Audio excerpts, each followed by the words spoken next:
how climate, how demographics, what economic opportunities, all the things that impact our daily lives, how those feed into what will be our future. So, so as we think about that, and as we have this discussion, it would be really great for you to think about what you think the most important priorities for us are in the next 10 years and share that with us, because that's what this process is all about. It's about sharing and understanding where we're headed. I brought this along just because, just for reference, it's a map of the town, with coincidentally the sort of the geographic center being the 116 right there in the center of town. We have a very diverse town, and we don't really have an economic center. We have about a dozen businesses that have registered as businesses. Most of them are auto repair related. Some are provide services like Ronnie Weeks services. Some people are doing agricultural based work but have a commercial component. We also have our largest commercial enterprise in town is the Swift River treatment facility. We have utility infrastructure here. We have the substation and the communication tower associated with that. So we have a power corridor that runs through town that is fairly important, that provides a portion of our tax base. So how business happens in town and how it's encouraged is all related to our zoning bylaw. And as you recall, we did a fairly major overhaul of our zoning bylaw 2 years ago. And there's two sheets of paper on your table which would help. The one talks about zoning. And I'll just go through the list of zoning uses that we currently have. We have the rehabilitation center. We have agricultural uses. We have cannabis production, which doesn't seem to be doing very successful these days, but it exists, but it's not particularly prosperous at the moment. We have auto repair and sales. We have one restaurant. We have a campground. We have a number of people that offer rental opportunities, Airbnb or things of that nature. We have a lot of home-related businesses that we don't really have a handle on that exist where people are working from home.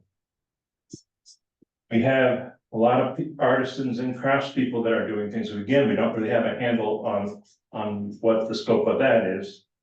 And then, of course, we have the utilities substation that I mentioned earlier. There's been discussions about things we might have. Our zoning bylaw has a use table of all the uses that are possible. And currently the bylaw reads that the use is not on the table. It's not allowed unless it is substantially similar to an allowed use. So that allows us to consider something that we haven't put on the list if it is very much like what we allow for other reasons. So that's currently how we control what activities can happen in town. People have suggested it would be good to have a convenience store or a service station, because right now, as you know, we need gas. It's 10 or 15 minutes away in any direction we head, if we're lucky. There's been discussion of a cafe or an eatery. Some discussion of perhaps a processing plant for our farm animals. That's a need that's in all of Western Mass, really, in southern New England, southern Vermont and New Hampshire. There is no place locally to do that currently. A health clinic. And the thought was, we have an elderly population. Right now, we currently have to drive, well, we're 20 minutes from anything. Probably more than that, more like 45 minutes to most things of significance. Well, that's also why we live here. That's true. So there's been suggestions that we might try to attract some light manufacturing. I'm not sure what that might be, and how we would do that, but that's part of what this discussion might be about.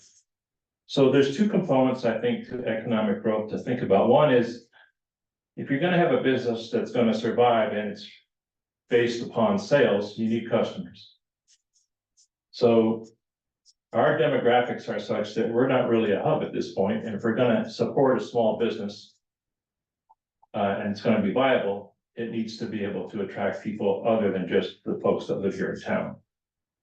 And the other thing that drives it is whether or not it's economically sustainable for that person to actually open and run the business.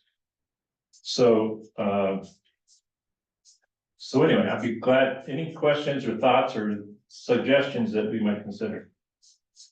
I remember there was a company in town called Biomass. Yes. Was that light manufacturing? Yes. So how did they, how were they able to, if we don't have them as part of our, These suggested, or these are uses that are allowed, but that are allowed? that would be suggested for us to encourage. Okay, thanks. Yes, Also a raised hand from Judy, so I can unmute her. sure. Hi, Judy. Hi, I was just gonna say, I think that the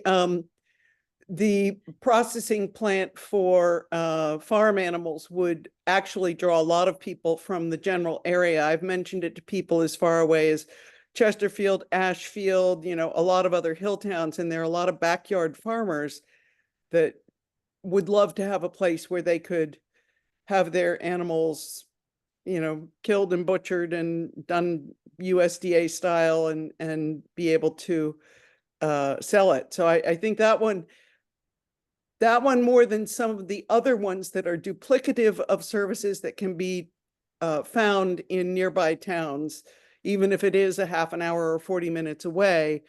The nearest USDA processing plant is, I believe, something like 2 or 2.5 hours away. And so I think that that has greater potential than some others. And I know that Kurt Tybalt of Wolf Tree Farms was investigating doing that. He was the one that actually I heard the idea from first. And I think with some encouragement from the town, he might actually go forward, and he already has a building in which he could build it. Just my thoughts. To strengthen the agricultural component of our economy here in town would be really helpful. We do have the pop-up market that comes to Plainfield that is based out of the Sawyer Farm in Cummington. And it would be really great to have that event coincide with maybe a larger pop-up market that might include local artisans, that might include local businesses and farmers. So we should think about ways to encourage economic activity by sharing opportunities. And so if we have something happening and there are a few people showing up for that, well, then if we have other things happening at the same time, more people will come, and it'll be cross pollinating each other's activities. So that's something that would be, I think, really encouraging to do. Ben. As a business owner myself, a lot of these on the suggested use, people will drive by to go somewhere else because it's $1 cheaper. That's one of the hardest things about retail is people price shop for nickels. I mean, it's hard to draw people in when they can go get all their stuff. I mean, I like to shop locally, don't get me wrong, but people definitely drive by to go an hour away to save $20. That's true, but if you need a gallon of milk and you might stop in and pick that up. I mean, I go to the farm stand, Yeah. like the creamery, a gallon of milk is $10. So, May I interrupt for a minute? yes, Judy, can you let us know if you're hearing people well enough? Oh, I will. I definitely will. I will send a message to the chat, and but I can hear everybody fine tonight. I mean, it's not whatever, however you set it up tonight is working better from a sound standpoint. Okay, good. Thanks, Judy. the other thing to keep in mind zoning related is that if you have a use And that requires a special permit. And you stop having that use, it stops being an active business, then, and 2 years go by, then you have to come back for a special permit again because it's expired. And so, a great example is the mall. That business has not been in use for 2 years. We would love to have it come back. They're thinking about what it might be, but in order for us to restart that enterprise, it's gonna require a special permit. So a lot of uses are allowed by right. Uses are allowed with, by right with site plan review, which means that we just wanna make sure that whatever you're doing doesn't adversely impact your neighbors. And then other uses require a special permit, and a special permit requires that not only do we want to make sure that your impact on your neighbors is respected, but also what's the impact on the town.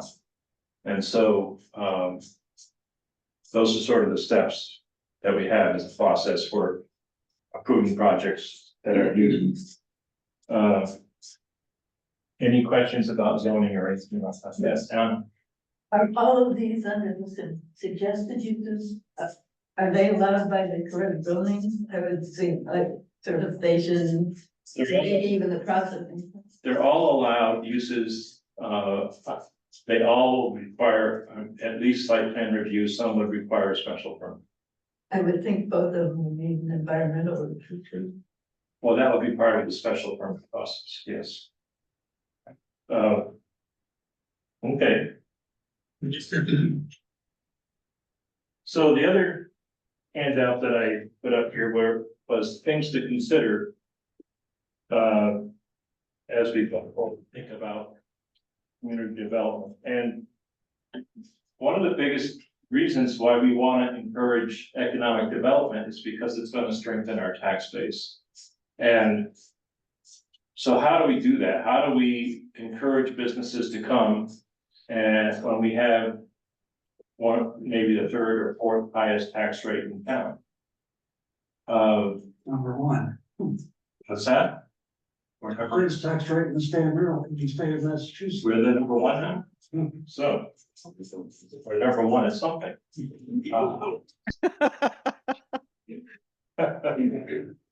So that makes it exactly what really you want. hard.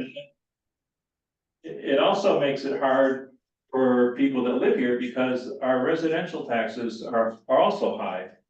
So things that economic development to broaden our tax base would have the impact of lowering our tax rate. But we're really challenged because of our rural character, our rural nature, or how we attempt to do that.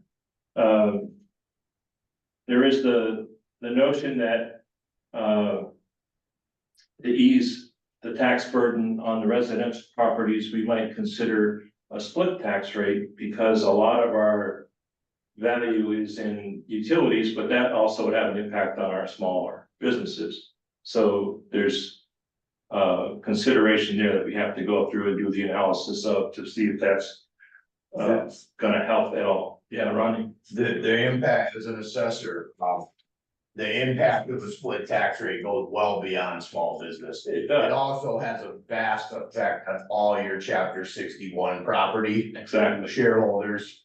And as a town, we have never voted to adopt the small business exemption because we've never attempted a split tax rate. Correct. But that exemption is only on the first $100,000 of valuation anyway, and I just don't think it would pan out very well for Plainfield. But anyway, I mean, it's a whole nother discussion. I just wanted you to be aware that it also affects chapter 61 landowners. Exactly, it does. But also that land is highly devalued, so that it's not a dollar to dollar kind of thing, but we have to do, it's worth taking a look at the analysis of what our value is in town, what proportion of that value is residential properties, what portion of that is protected lands under chapter 61, what portion of that is utilities, and so, yeah. for nobody that knows, but the map right there on the wall has to do with the taxes. 42% of the town foots the whole tax bill. That's correct. Yeah, cause it's either people give it to the Audubon, or the state owns it, or it's chapter 61, so it's a big burden on the people that pay. That's right. That's right. And so that's our challenge. And that's why economic development is an important component of the master plan, because we need to come up with ways to broaden our tax base. There was some discussion about coming up with ways for people to get tax relief other from their federal taxes in order to help offset the increased costs they have in local taxes through shared carbon credits, for example. So that's not really a town policy that we could adopt, but it is a strategy for taxes, and we're gonna have to become more creative about how we navigate our financial landscape now that our resources are becoming more precious. So some uses that have been discussed that aren't currently in our zoning bylaw include creating a business park, for example, where we might have an area of land that we designate for denser development that might allow for businesses to sort of share space. Whether it's offices or other entities. A lot of people right now work from home, and having a place to actually go to work that isn't a 45-minute commute oftentimes is helpful to sort of get that workplace home separation. There was discussion of perhaps a commercial kitchen, and I know there's probably one in the works for Cummington, so that's a resource that we'll have access to, but it will not impact our tax base, but it will be a local resource to help ourselves grow economically. At the school, I believe, yeah. I should talk about that. And then online businesses where people actually conduct business from home with by selling merchandise, et cetera, sort of as a broker for using online technologies. We talked about services in terms of potentially a food pantry. We talked about what we call a food security exchange, which might be a place on Saturdays when the library is open where local people could bring produce and things that they produce. People that need food could come to the library and also get a chance to get some food products. So we have I think our greatest resource is probably us. As people, individuals in this town, because we're here because we like to be in a rural community, we need to rely on each other as neighbors. So things that we can do that will help reinforce that relationship, sort of make us all one family, are important. So that comes into sort of local sharing, including a tool library, food resources, things of that nature. And then how do we support folks who are in need, who can't necessarily afford to be here? Part of our economy is also supporting those of us that aren't able to necessarily make it on their own. Any comments? Yeah, Anna. Part of our economy will be that it's affordable to get residents here I mean, you're talking about the residents who are already here, but new ones, and I presume with the various climate things that there will be more people needing to come up here. Well, the climate thing is gonna make us be hyper local. Right, but I mean, Yeah. people were also wanting to move in up here. Exactly. So so part of our vision going forward is gonna have to be, how do we as a community come together to meet the challenges in front of us that get thrown at us by Mother Nature, as well as every other thing that comes along.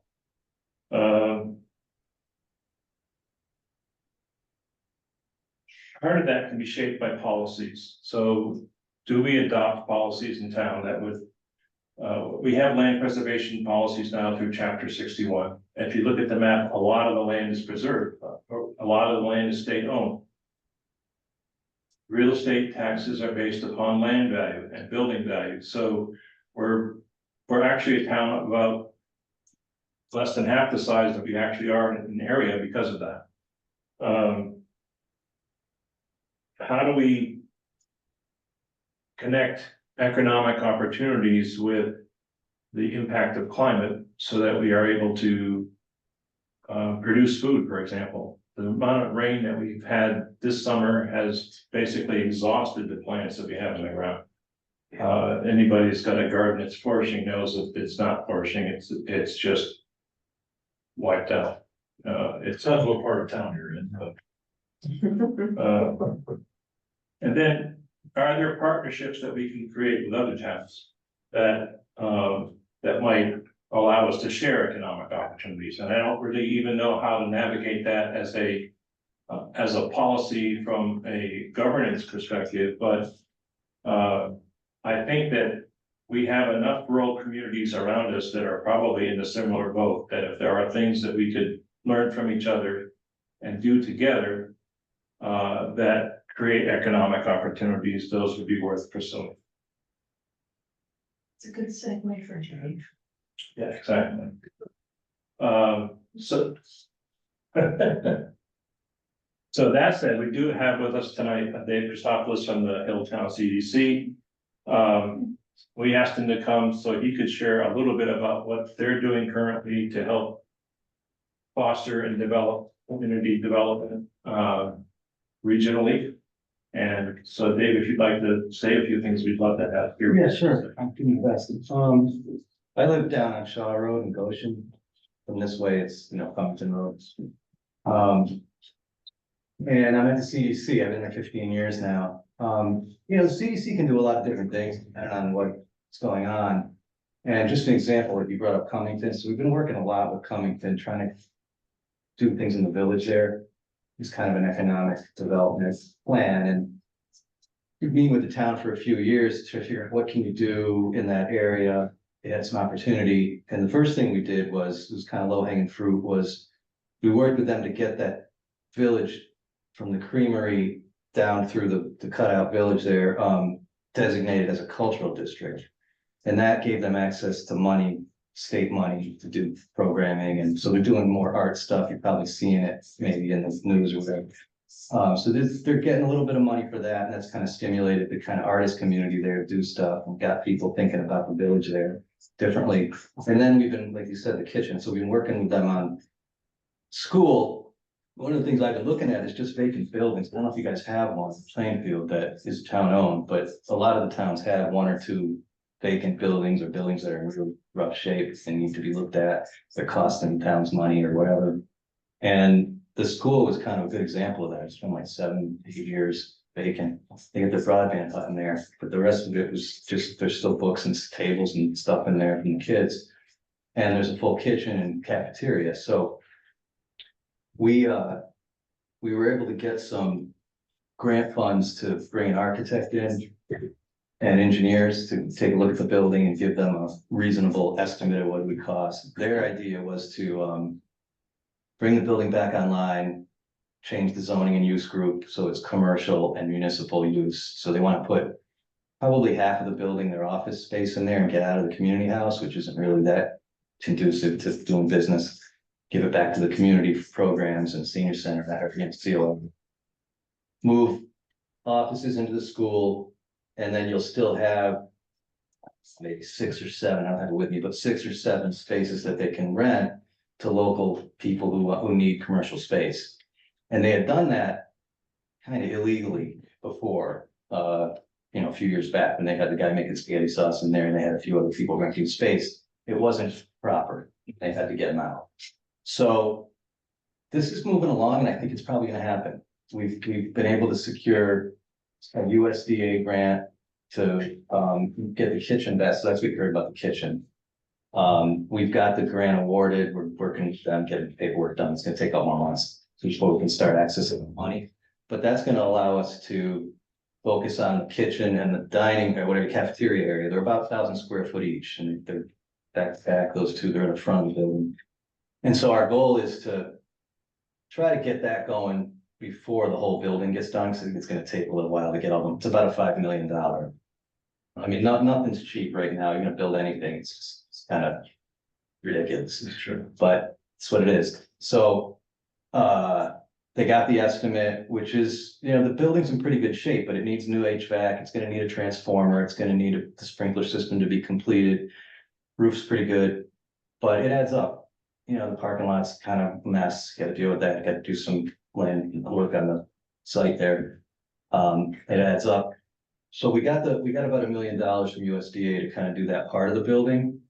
We're waiting to hear back, if, I don't know, it got an economic development bill, another million for the town, working with our legislators. And I think that's gonna go through, so they might be able to start phasing the work to get that building. And I think given the momentum and the support that they have, it's probably gonna happen in the next couple of years, is to get enough money to get that building online. And then, yeah, there will be opportunity for people to rent space there. Right now, the next step is we're working on a commercial rent analysis, so they can kind of have a handle on what they can charge square footage. And then we're starting to put a business plan together with the town, how they would operate that building. Everything from, kind of preventative maintenance to, how they're gonna manage the building, collect rent, all that kind of stuff. So that probably over the next so many months, we'll have that business plan done and keep working on, kind of securing the funds they need to get the building online. So that kind of stuff, we've been successful in a few different communities where we've been able to get state money, sometimes federal, but usually state, to kind of bring in a team to look at the building. We did it with the elementary school in Chester. I don't think they're gonna go forward, but it's kind of like feasibility things, sitting there vacant, nobody knows what to do. At least get some information in front of people, run the numbers.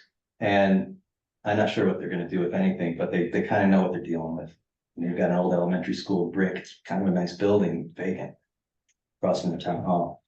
The high school in Chester, we bought it and are just 80% done renovating that. That's a park, so that was turned into apartments. And they got the library and the museum in there. So those are some of the projects we've been doing that are around, physical stuff and just kind of identifying vacant buildings or buildings that are in distress and trying to deal with it. It's complicated, it takes a long time, but you don't do it, you lose the building eventually. It just becomes a hazard for the town. It's costing the town, any kind of number of things can happen. So I've been trying to go around doing an inventory of like, what's up here that's vacant? Is there something we could do? What do you want to do? You want to knock it down? You want to do something to it? Whatever. But there are resources for that kind of stuff. So I didn't know if you guys have any vacant buildings.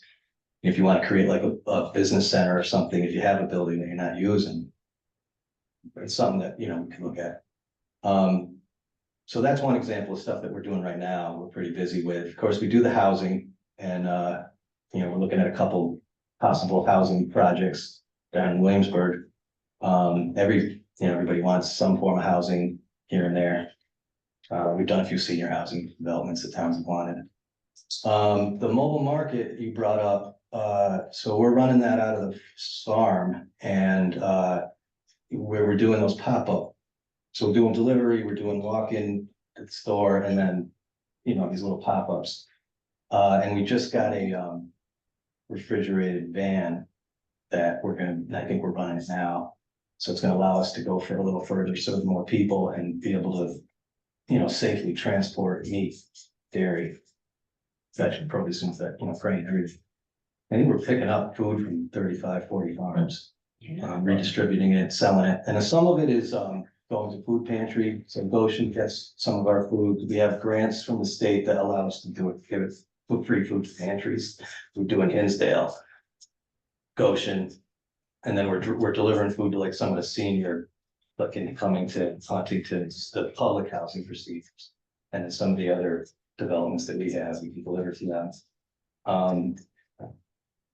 What else can I tell you? I don't want to go down the list of all the services, it'll take too long, but those are related to some of the things you brought up.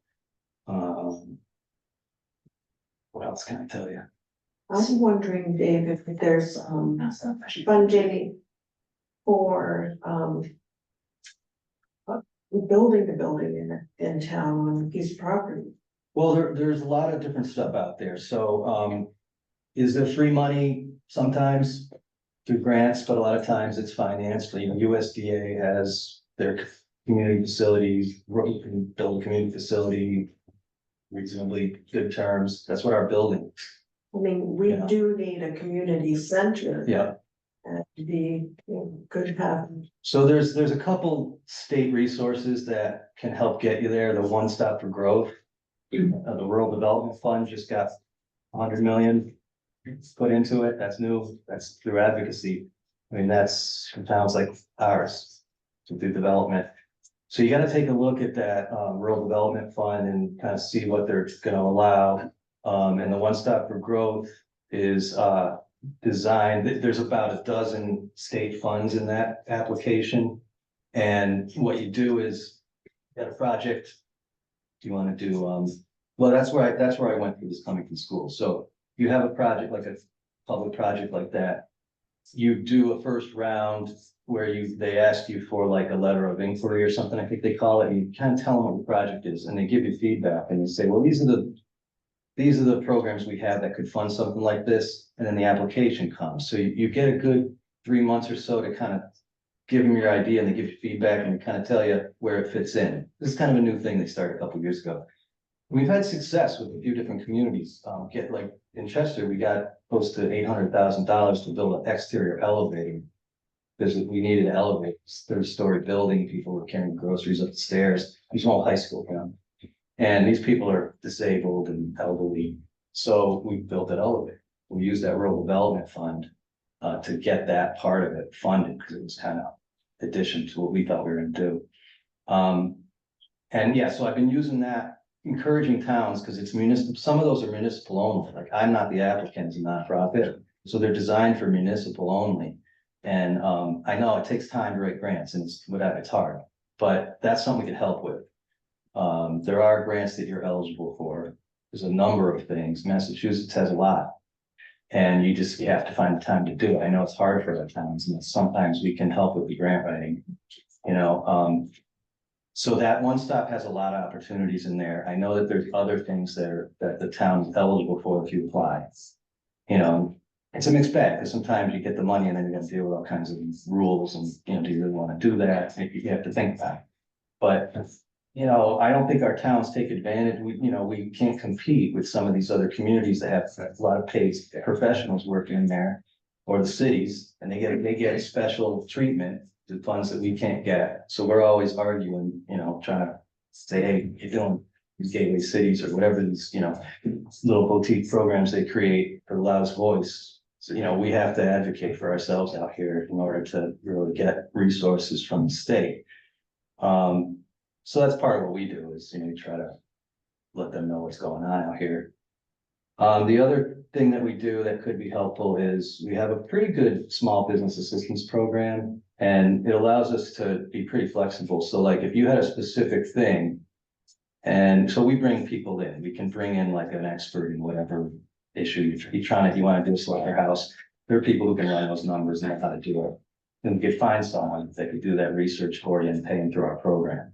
So we have money that grant money that we pay consultants to do X, Y, and Z, depending on what your need is. And, you know, we can kind of work with a business, a nonprofit, a town. And that would just be tailored to your need. It's not like a generic, you know, it's like whatever you guys need, we work with you. You know, try to get you some information that would help you make decisions. So a lot of times that's our role, you know, we kind of can get a little bit of grant money and we can do some preliminary research for you, or, you know, test something out to see if it would be feasible.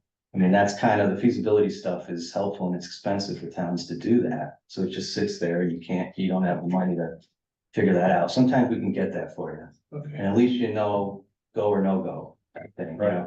Yeah. Because I think that's a hard thing for these towns, is to even get to that stage where you can really be informed enough to know should you make this investment, is it too risky? What are the pros and cons? I mean, that takes a lot of effort.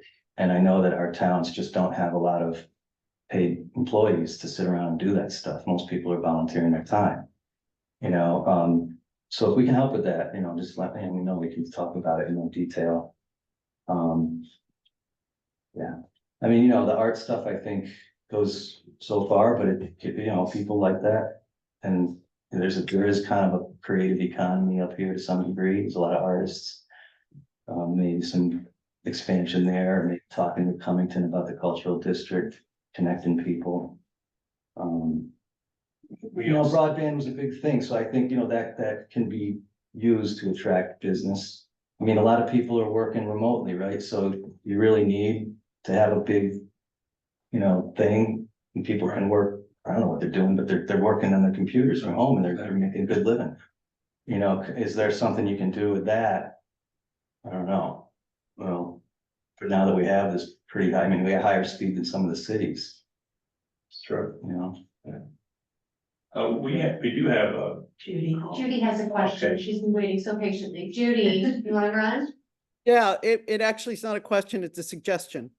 I know that Matt Stoll's house at 278 East Main Street, which is at the intersection of 116 and Central Street, was for sale recently, and I went and I saw it. It was the least expensive house in town, so it was the cheapest piece of real estate. It's a tiny lot, but it also used to be the general store in town.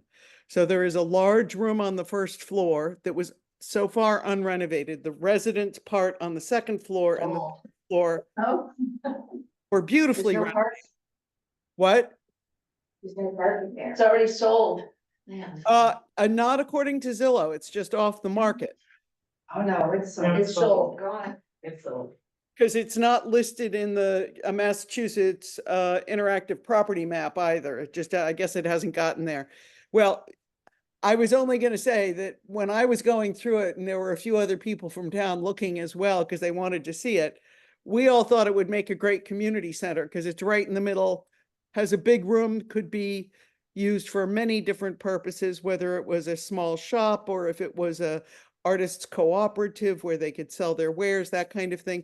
If we keep our eye out for things like that, it's too bad we didn't have this meeting before it sold, because I think Matt would have given the town a really good deal. It was priced significantly under market.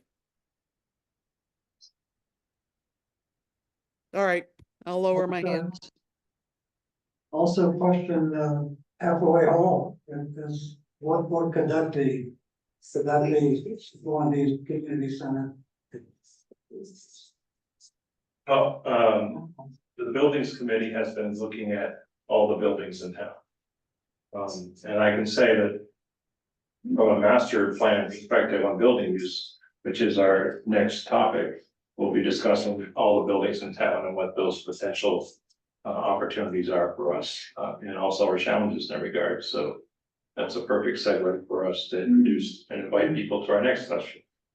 I just had a question. Is there a tax on the short-term vacation rentals? Does the town benefit from that in any way? Yeah, we just voted to pass it at town meeting this year. Yeah, there's a room tax on it. Yep. All right, and it means that the people who have those businesses should register with the town. That's the step is. You can have a policy, but how do you enforce it? So Dave, in your travels, our discussion about how to generate tax revenue, what are other places doing? Nailtown? Yeah. Not much, I mean, there's not a lot of commercial activity up here, I mean, it's been that way. I mean, there used to be some more, mills and stuff, right? But I don't know, I mean, it's tough, there's the short-term rental thing, I think, people are doing that on their own. It's kind of a trend, people are making money, off their properties. And I don't know, like you said, you can get taxed, I think you have some. You can come up with your own rate to some degree. I mean. I don't know, it's So tough. the push-pull between the needs for conservation and land protection versus everything else. I mean, I Getting hear killed by there's, the school budget, that's just. I hear that's there's everywhere. negotiations for pilots, I don't know if you've been able to negotiate your pilot payment, in lieu of taxes, I think that's an issue up here, that the state doesn't recognize enough as a problem. So you could maybe look into the pilot. I mean, I don't know enough about how those get done, but I know it's a problem regionally up here. Because you have so much state land. And the payments are low and I think they're late. You know, and how do you I know plan? that from talking to our tax assessor that, and Ronnie probably knows more about this than I do, but that we've talked to them about our pilot payments and with the state for the state land that's owned in town. And I don't know that, you know, there's not a great appetite on the state's part to give us more money. The other possibility is the Mass Audubon Society, and we've approached them. And they own so many acres in the state of Massachusetts that if they don't, they by policy do not make pilot payments, because if they did it for one town, they'd have to do it for all the property they own. And they own literally millions of acres in the state. And so that would bankrupt them. So I see it. I mean, these are structural things that have been going on for a long time and Right. they get you to where you are today. I just think, you know, if there's stuff like that, I think the school is a good example of where the town in Cummington might be able to generate some commercial tax revenue if they can rent up that space. And based on, you know, what they were doing kind of, you know, on the slide there, I think there is demand for it. I think, you know, I think they will get people in there. They might have turnover, you know, you might get a yoga instructor or somebody teaching guitar lessons or something, and they might turn over, but it's, you know, it's probably gonna work out. And so I, you know, I just think that's one thing, people can repurpose some of these spaces that aren't being used anymore and try to, you know, use them, you know, for something contemporary. You can make a little money. We could do that for commercial use of this building, for example, if people wanted to have a class or whatever. We could charge them a fee for use, for access to I the think the building. town of Heath, I think, I haven't seen it in person, but they, I don't know if it was their town hall or one of their buildings, they turned into a rental community thing. They got a long-term tenant in there that does social service work, I think, or something. I don't know all the details, but that's a tiny town, right? They were successful in doing something. I think they have a kitchen in there too. I think they have a school that they. Maybe it was a school, That was yeah. close. You know, so there are some examples of towns who have done some things successfully like that. But it's a heavy lift. Well, we don't have a school building. Our school building is our town offices and library. A lot of them are like We that. have very, very few buildings in town that the town owns, that the town can do something with to generate revenues. We have the public safety complex, which is the fire department, town offices and library, police department, town hall. Is that it, Peter? I mean, tourism, you know, some towns are talking like, you know, can you get people to, yeah, people come up to the lake and ocean, maybe to spend money at the store and, you know, that kind of thing. You got a nice lake. You know, it's then how many people do you want coming? It's that kind of discussion, right? Right. I agree. We live here for a reason, you know. We also have some pretty unique historical, cities in town. The Shaw Hudson House is one of the only intact doctor's offices in the country for medical treatment at the time that the building closed. The, Bob Silverbird went on a trip to Hawaii and was on a tour and found out, lo and behold, a minister from Plainfield was the one that encouraged the princes in Hawaii to go to England. So there's like a connection. It's sort of. In my town, Looking back, that advice. But I mean, but it just shows you where Plainfield shows up at the oddest time when you don't really expect it. So we haven't been insignificant in our history, so we should probably celebrate it however we can. in Goshen, they're doing a project, you might have heard of, it's the old Williams Boltwood House, on Williams Street there. Right. And, you know, they usually got some money from donors, but, you know, they're talking about kind of like a cultural destination thing where you could maybe, I think, a wedding there or something, once if you're done with what they're planning. And, that's an old historic property, got a pretty cool history to it, you know, it was the store, it was everything, it post up, it was all kinds of things over the years. And a lot of the stuff was kind of, they were able to preserve a lot of artifacts. I mean, I went in there recently, they got stacks of Harper's Magazine from the 1850s. There's cool stuff in there like that. And I think it, you know, it's a viable thing. And so that's another example of something the town is doing that could generate a little bit of revenue. If successful. Another thing we might think about is one of our biggest events is the Fireman's Barbecue. Happens every year. We could encourage other commercial activities to happen coinciding with that, whether it be vendors or whatever, but it could expand where you had vendors, pavilions to go along with the barbecue so that, and you would charge for those people to set up and be there, and then so that brings a whole group of people to an event. And then if you have other things that people want to do that might support local businesses and as well as support the barbecue. So that's one way that we could perhaps use an event that we have that occurs annually and make it a bigger thing than it is right now. And if you wanna peruse the venue for ideas, we got tickets.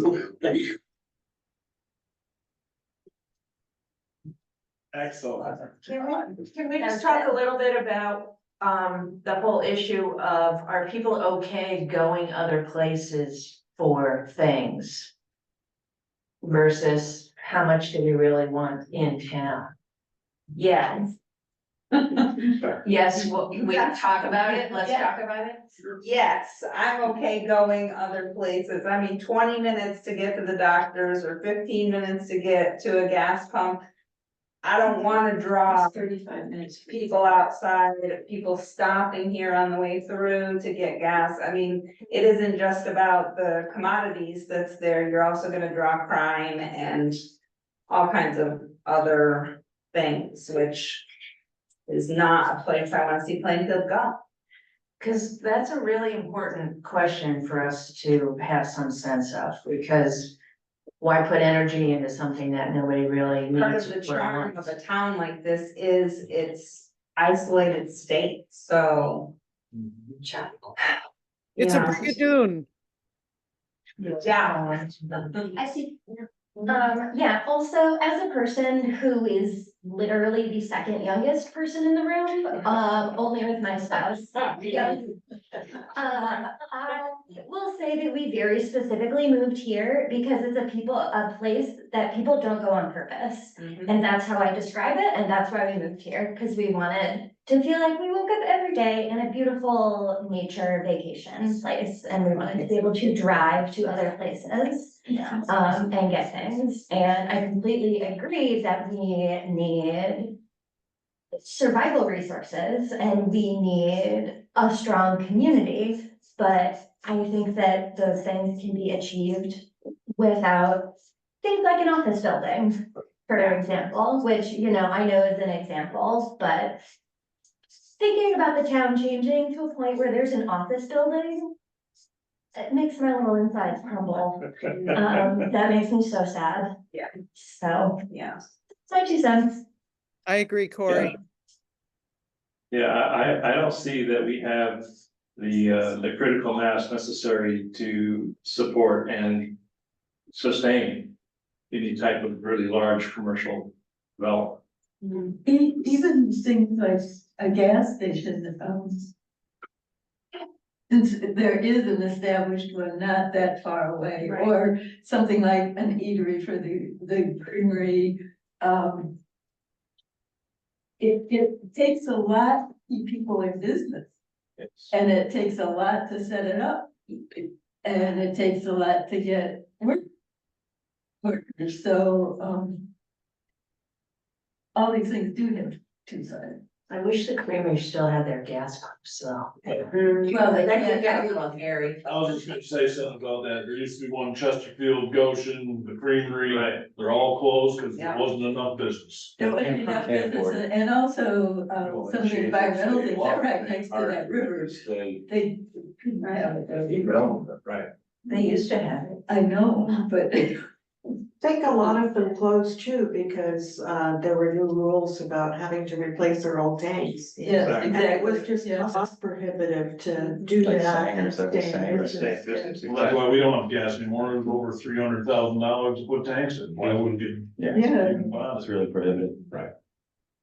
and it really should be, because to save the environment is really part of saving us as well, and we can't forget that, and I think. They test plenty, Mhm. they, on all them gas stations, Oh, yeah. and you pay plenty of money to instead. No. No, I'm not talking about that. Like gas stations, yeah. If we- Save the environment if it's, you know, leaking someplace or something like that. And our environment is really the basis of our lives, whether we are aware of it or not. And once that goes, then It seems to me that since it's not all that likely that we generate revenue from some kind of economic activity, what we have to deal with is this cost to our tax base. It has to do with education, and I just think that if we can discover a way to work with that.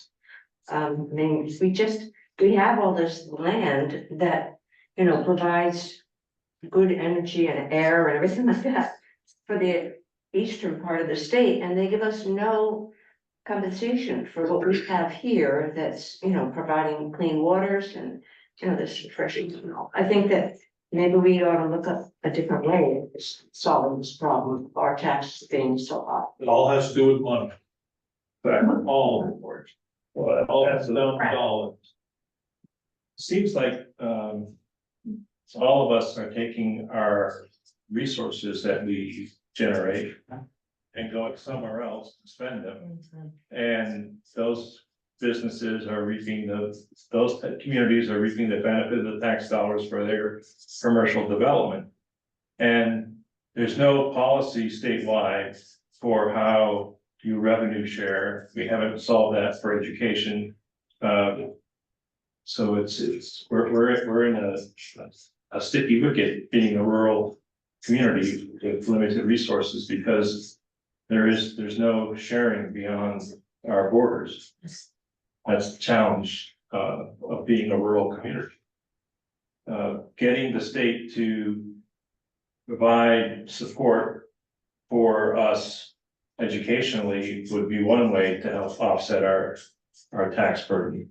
Because I believe our taxes, if you take away the education, I think our education is more than half of our tax bill. Oh, it's like 66%. Ben, that 42% thing, I didn't hear what you said, and I wanna make sure I get it right on the newsprint. Well, 42% of the town foots the bill for taxes. Okay. 42% of the. The land. Land. No, it's 58%. 58% of the town, yeah, so you're right, it's 42. 58% of the town is either state-owned, nonprofit, or Chapter 61, which is 1/10 of the residential tax rate. And so 42% of the land in town is supporting all of the tax burden. And the school budget is something on the order of, it's slightly under 50% of our total town budget. I don't know the exact percentage. I could look it up for you. how many kids? I how don't many know that off the top of my head, but I think it's 60 kids under the age of 18 or somewhere around them numbers. And but they all all of the go kids home? go to the public schools. Yeah, right. Not all of them, go to Smith. We'll go to Smith, but Smith is in the public school. There are a So- number of inequalities in the way our tax bill is calculated, because there is a foundational contribution the town must make. And one large component of the foundational contribution is the aggregate income of the town based on the State Department of Revenue records for what people pay in taxes. And part of it is the aggregate real estate value in town, but they gross that up to be the equivalent value of the market value, which is not the value on which we are able to collect taxes. That's the one that sticks in my craw.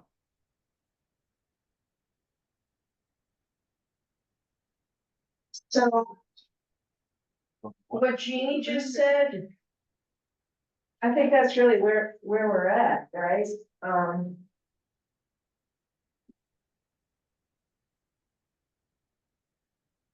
Does this feel right to people? What's it say? Can you read it? Can you read it? I Oh, can't see it. sorry. You said it really well. Hopefully I captured it right. The state, that our preference would be for state assistance for schools and our resource protection. Because we've talked a lot about that when we did the climate plan too, about getting some kind of compensation for the fact that we're the headwaters for 3 water systems and all that.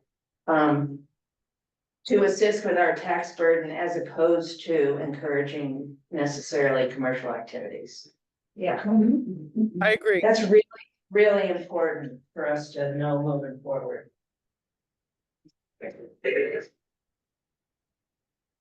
And our challenge is gonna be, how do we get our local representatives to hear us and Well, Dave's really good at that. help us? You want to talk about your elected people? Yes. I'm happy to help you sit down with them. Okay, absolutely. Yeah, they need to hear it. And some of them are very amenable to.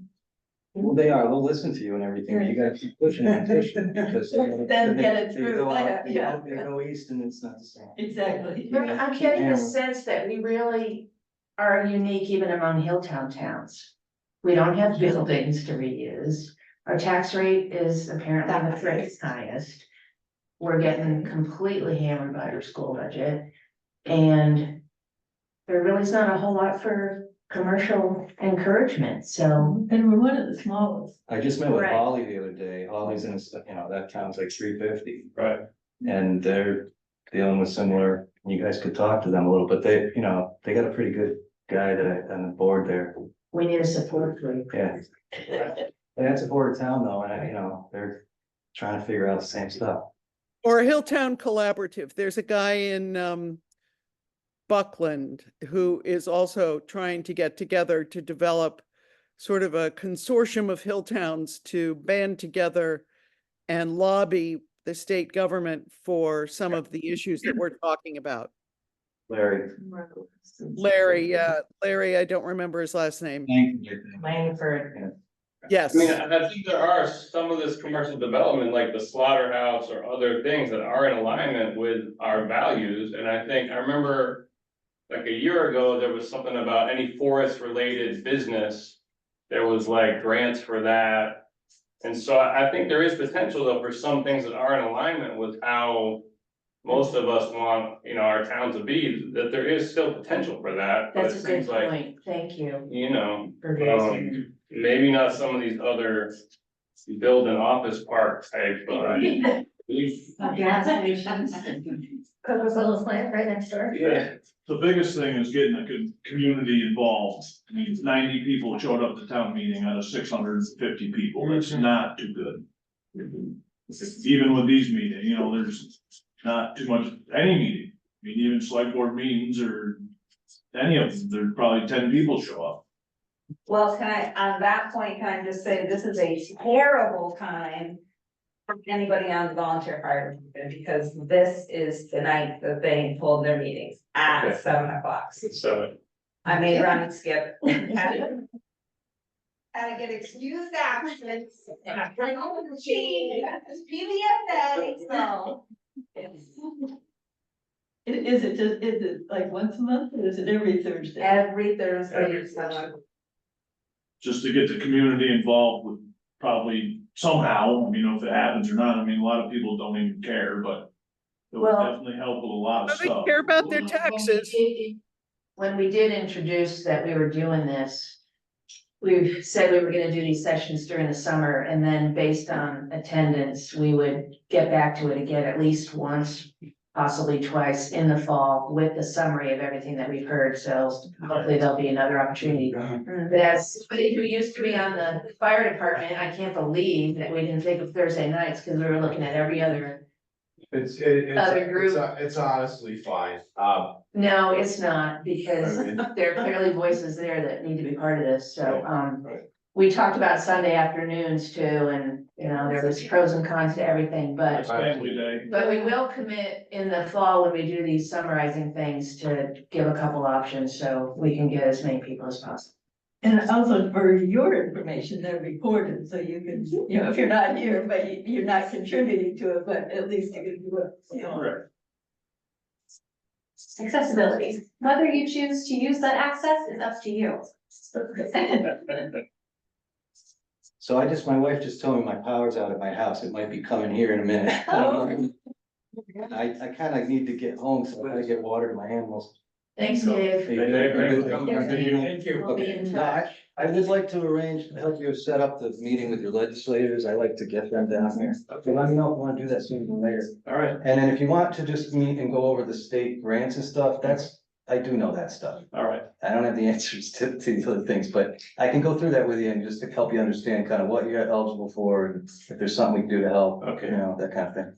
I think Bob Baker, if you wanna get together, we do. Adrian, Where's Bob Baker? so is there another, Oh, yeah, we'll do that, Bob. is there a better description rather than slaughterhouses? What did somebody else say? Processing. US The way.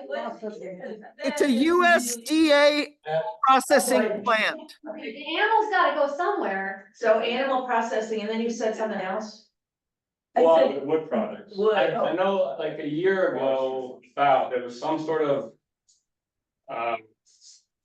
I think it was a statewide, or maybe it was Berkshire County, but they're really promoting like any businesses that were forest related products. They're really trying to like lift that up, and there was grants, so I just remember seeing flyers about it and was kind of curious about what that was about. Okay. But given that we have a lot of forest land, I mean, it could be something that, I mean, people are already logging, it's happening, but. Yeah, no, it was just such a great point that we shouldn't just discount commercial stuff completely, because there are some things that do make sense. Right. Well, there are some conflicting things about that though, because if the state has a goal of being carbon neutral by 2050 or whatever it is, cutting down trees is not a good way to get there. Trees after that, it's not too bad, Well, it's too late. No, the carbon. Sequestration is a lot. When you build your house. The trees can't grow fast enough to replace the carbon that older trees. That's true, but It's- being carbon neutral doesn't mean that being carbon neutral means that we do not the atmosphere. We would be by taking those large trees. but if you're importing the lumber from British Columbia. I know. Not better. I think that we're thinking that if we could look again at the one stop for road grants and other grants, our taxes are increased by the fact that we have to all pay for that external staircase so that we can use this building. All these buildings are in such disrepair. And we need to be able to get them up to grade, and we're always taking money out of our budgets, the stabilization fund, this and the other thing, to pay for all these improvements, whereas you can get grants. I'm looking at $1 million to Chesterfield, $1 million or $2 million to Huntington. They're getting all this kind of money, and the reason we're not getting it is because we're not doing these one-stop for road grants and things like that. Wouldn't it be a wonderful world if there was no grants and we were just taxed fairly and as long as we take care of It's not our reality. Look at Thank now. you, Ronnie. aware of that, but it's, like. Well, Ben keeps talking about the need for people and the need for help, and we had a grants committee, and then nobody was on it, so. And then we wanted to hire a town administrator, and Can't find one, can't find nowhere to do nothing. so it's really people power. But Dave said he'd help, so I wrote that down. Hilltown CDC, really, been around forever, They helped me buy my house. they are the go-to people, and Dave is really, really a bulldog for getting money. I mean, pulling $1 million from USDA for the commercial kitchen in Berkshire Trail School. Yeah. He knows where to go, so we just have to figure out what we wanna ask him to do. Is that how most of the money comes in from different state or federal? government things or from individual types of grants from foundations or something? Well, the USDA, It's all out there. USDA does, has a rural development fund Right. that does grants, but you have to invest. You know, it's not 100% grant, it's Yeah. 55% based upon your demographics economically and population. We probably qualify for the highest level of matching grants. That still means we gotta come up with 45% of what. Yeah, the match is usually the kicker. So 5% is better than 100%. that's true Yeah. enough, that's true enough. But we also Yeah. need projects, you know, redoing a building is probably the most finite kind of a thing you can apply for. So we have several projects that we'll talk about in our next session. The other thing with the one stuff, grant stuff, is that a lot of it is deficit spending. So you have to have the money to deficit spend But don't you hit us back up? before they reimburse. It's really hard in such a small community. You can get a grant for $1 million, but if you don't have $1 million to spend first, then. USDA is changed that. USDA changed a few of their wants and feasible. It was a problem with a lot of the places, but the USDA has definitely changed that. And the one stop also is being currently used to fund highway projects, and you have to rank and prioritize your projects, so. We have several places we'd like to spend money, but if we access money to the detriment of a project that needs to happen on the roads, for example, then. We're kind of shooting ourselves in the foot, so we have to look at it holistically in terms of how we approach. Funding sources, and, that's. Well, there's no limit to the amount of projects that You can apply, put in exactly, for. exactly. But the more projects you put in, I mean, that's not gonna stop other towns from putting in that Exactly, projects, you know, exactly. you're just gonna muddy the pool. So it's worth doing, and then we talked about last time, the Complete Streets program, which is a program that will give us some revenues for doing work on the roads that we haven't accessed yet, and that's a policy that we should probably adopt as a town, and pursue that. Right. But do it on the door, don't anybody else putting the pins in the door. Bring a step line next time, go up.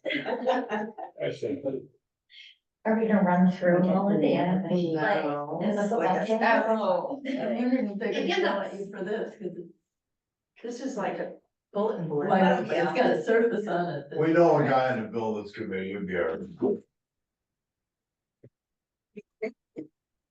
You gotta get it. We're running toothpaste from the home, besides we're moving out of our. The right color.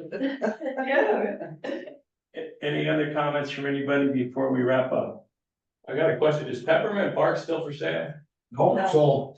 So, and what's going on with it? Yeah, A new group of 5 investors bought it and they're running it. Dave and Gil have officially retired. is there any, I keep forgetting about that. Yeah. Never forget on our street in the summertime. No. So do you want to announce the session? The day was fine. No, I don't. The next session is. 29. Are we keeping the dates or are we thinking of a different date, given that Thursdays? are Oh, free? yeah. The next one was arts, culture and recreation. No, facilities and services. Peter dropped that several times for us. yeah, really, what do you call it, buildings?